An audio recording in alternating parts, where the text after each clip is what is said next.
This is Watson arguing that veganism is the greatest movement that ever was.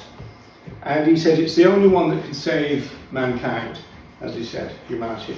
He talks about other movements being lesser movements. So he didn't think about veganism, and neither did Cross and other people, as just another movement.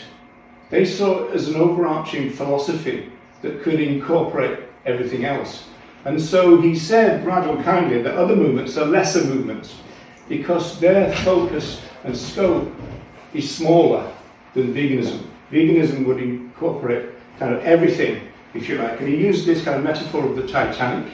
He said that these smaller movements, the lesser ones, they're busy rearranging the deck chairs on the Titanic, whereas the vegans are looking at the iceberg and going, there's your problem, right? Because he says here, the iceberg, which is going to be the end of the whole show. This is 47, this is Watson again, last thing from Watson, I think.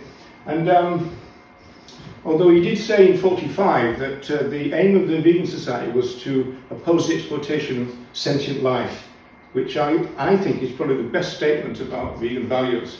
He said that if vegan values became widespread, it would represent the greatest peaceful revolution ever known to the betterment of men and animals alike.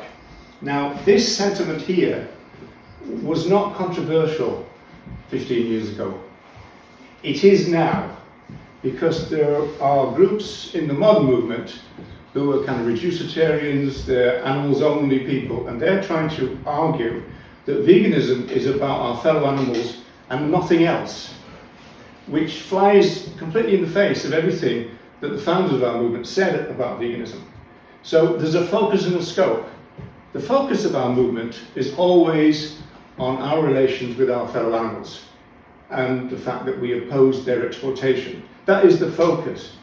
But there's a wider scope which always talks about the benefits to everyone. And essentially you can think of it as their liberation is our liberation. When we liberate them, we liberate ourselves.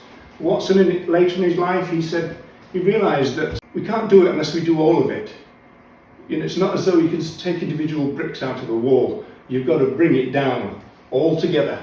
You know, it's not as though you could have an anti-racist society which is also sexist. You've got to clear it all out at once. So this is a sentiment that is repeated over and over again.